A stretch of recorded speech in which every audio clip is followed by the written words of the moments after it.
So thank you, Ms.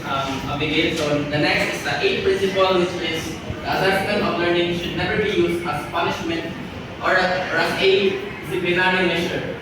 We hear of teachers who give an scheduled quiz because the class is noisy, or teachers who give a very difficult test in order to punish students who do not study. When we resort to this sort of practice, we veer away from the true purpose of assessment.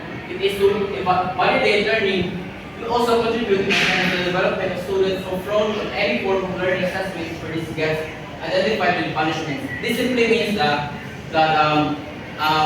assessment of learning should be not used for discipline or as punishment, because it hinders the true purpose, which is to measure the knowledge of students. So for example, kanang wala pa yung teacher niya, pagsuot sa teacher kay kanang sabak kay aron niya kalkan kayo niya na nagkatian akalos kanang mura nagira ng suot niya imbes good mo ng maestra kay nasuko niya ever so kami sa kaysay kanang wala nga likod mag-quiz sa na kay imbes nga mag-motivate ang estudyante nga makaton kay mahadlok na lang sila niya after na kay murag madaw yung one. So sa educator dapat ang imong goal is to measure the knowledge, not to give discipline through the quizzes or assessment. Next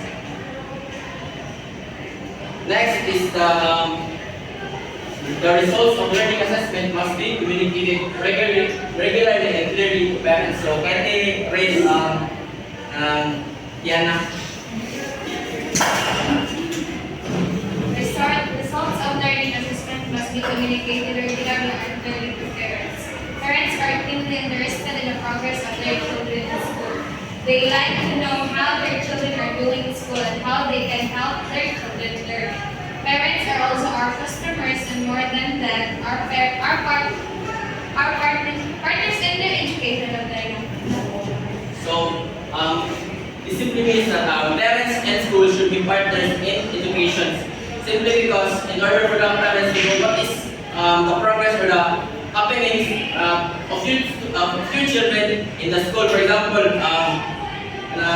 example, si Angelique kay hagbong sa algebra niya score kay nang alas katonga niya score. So as a teacher kay kailangan mong ipaibaw sa kanang sa mama or sa parents niya nga mo nga gamay score. So as a parent naka-enroll nga mas tabangan yung bata nga para makatun kay siya imbis kay order kay magtutuwa imo siya pagtulon.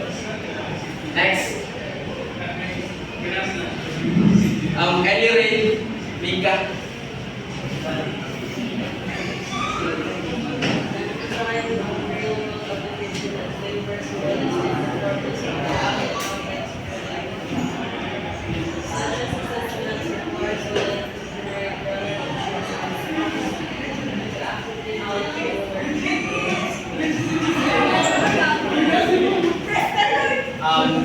It agrees that whatever you learn in this room or through the assessment aid must be used or utilized in a real world context. For example, may math, kaya math na rin, so daw kayo, yung may pasabot na dyan, kanang math kay magamit yung mga sa outside world. For example, siguro kang palit sa kuwan sa merkado niya, may ito ang 5 kilo ng bugas, kwarta din eh, 500. Yan ang tapay sobrang niya. Hindi mo pagpupuan. So, siyempre, kaso ka sa tindero, which ka nang dala makita ang gamit sa math nga, imong asa teacher nga, imong ipaya nila nga, kanang math, gamit siya, at di na siya, nga, pagdalang kay makuha sa skillahan, magamit siya sa reward applications. Next.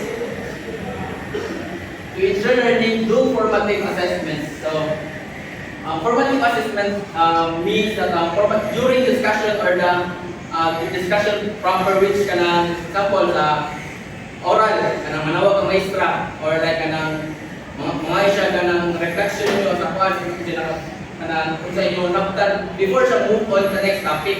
Kaya ang tendency na move sa niyan dyan wala pa nakakanang mapakasabot kayo minsan na kanang iyang in the summative assessment, gamay yung score, which means na yung pagtudlo kay dapat i-improve pa nyo. Kung hindi, kung ang siya tinig sabot, dapat mga taga-remedial or something na ubali ka sa lesson para makasabot sa pag-ayo.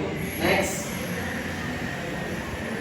The last principle is to ensure the reliability of assessment results, make use of multiple resources. It only means that imbis nga mag-assessment na ka ng through quizzes na ka, dapat ang teachers na variety of assessment like portfolios, magpa-group activity siya, magpa-role play siya, na siya variation within dapat sa assessment imbis nga usara kay usara example ang bata bright siya kaya sa kanang mga quiz pero in terms na kanang groupings o sa teamwork skills wala siya na.